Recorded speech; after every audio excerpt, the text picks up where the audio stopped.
मैं भाई Virendra, MLA Maner, district Patna, Bihar.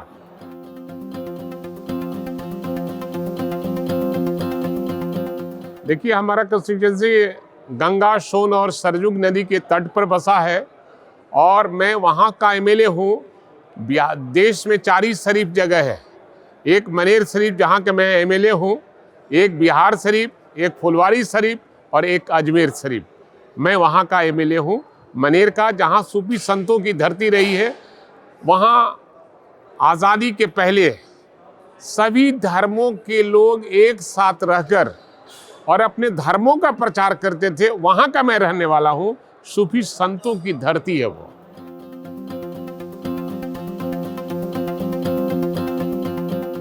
देखिए, ये बहुत खुशी की बात है कि पूरे भारतवर्ष के सभी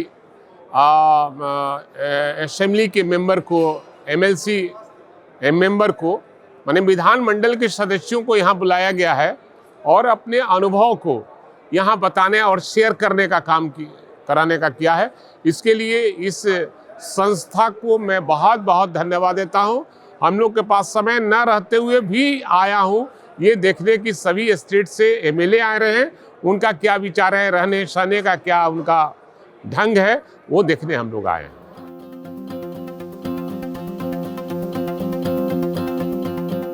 देखिए, हमारे यहाँ कटाव है। हम चूंकि गंगा नदी, सोन नदी और सरयुग नदी के तट पर हमारा क्षेत्र बसा है, कई गांव कट गए। कटाव रोकने के लिए बहुत प्रयास मैंने किया और अभी सफल हुआ हूँ। अभी कटाव हमारे क्षेत्र में नहीं लगा है और कई गांव तो विलीन हो गए गंगा और सोन के, सरयुग नदी के कटाव में। लेकिन अभी कटाव को रोकने के बाढ़ नियंत्रण से हम लोगों ने काम कराया, सिंचाई विभाग से मैंने काम कराया है और बाढ़ रोधक काम मैंने कराया है। और काफ़ी कठिनाइयाँ थी रोड का। अभी रोड हमारे यहाँ काफ़ी सब जगह लिंक के रोड मैंने बनवा दिया है। लोगों को कोई परेशानी है। विगत 20 सालों से मैं लगातार एमएलए हूँ।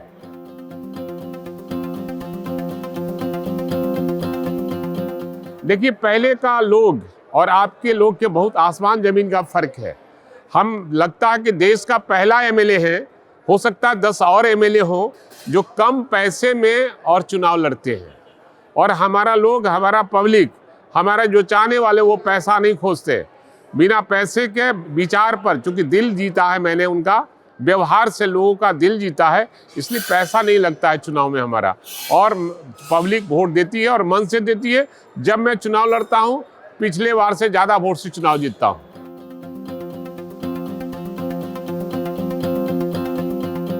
वो सेशन का इलेक्शन, सेशन जी जब चुनाव आयोग के ये थे, चुनाव आयोग कमिश्नर, उन्होंने 3 महीना चुनाव कराते रह गया, डेट एक्सटेंड करते रह गए। और उस समय जो कठिनाइयाँ हुई है, सब लोग उससे परेशान थे। और पहले बूथ कैप्चरिंग काफ़ी हुआ करता था, लेकिन उसके बाद से बूथ कैप्चरिंग होना बंद हुआ है। यह बहुत खुशी की बात है कि सब जागरूक हुए हैं। आज जागरूकता होने के वजह से ही बूथ कैप्चरिंग खत्म हो गया।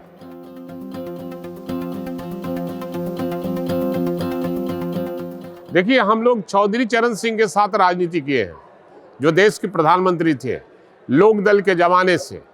हम लोग संपूर्ण क्रांति जो जयप्रकाश नारायण जी का था, संपूर्ण क्रांति में भी हम लोगों ने भाग लिया था।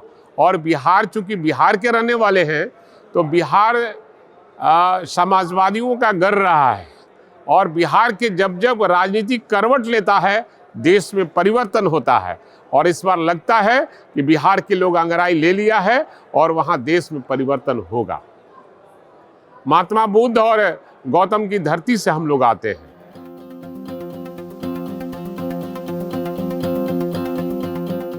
ऐसा है कि डेमोक्रेसी हमारे यहाँ वैशाली से जाना जाता है डेमोक्रेसी के लिए। लोकतंत्र की शुरुआत वहीं से हुई थी। वहाँ के रहने वाले हैं हम, जहाँ लोकतंत्र की शुरुआत हुई थी। और देश में लोकतंत्र, अब चूंकि लोकतंत्र का 4 स्तंभ है और चारों स्तंभ ध्वस्त दिखाई दे रहा है। इसको बचाने के लिए हम सारे विधानमंडल के सदस्यों की जिम्मेवारी है, पब्लिक की जिम्मेवारी है कि जो लोकतंत्र को, संविधान को ध्वस्त करना चाहता है, वैसे शक्तियों को निश्चित रूप से उखाड़ फेंकना चाहिए, चाहे वो कोई भी दल हो।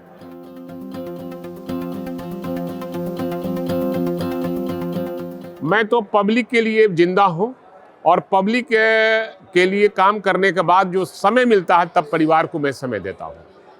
फर्स्ट पब्लिक, सेकंड परिवार।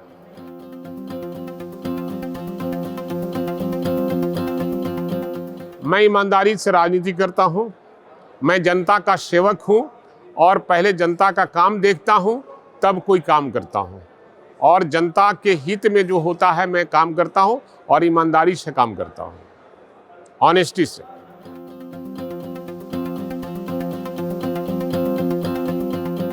मैंने एजुकेशन को बढ़ाने के लिए, शिक्षा को सुधार करने के लिए अपने क्षेत्रों में क्रांति लाने का काम किया है और पूरे गांव कस्बा में घूमकर और क्रांति फैलाने का काम किया है और हर गांव को रोड से जोड़ने का काम किया है। शिक्षा, स्वास्थ्य और सड़क का इंतजाम मैंने किया है और यही हमारी उपलब्धि है।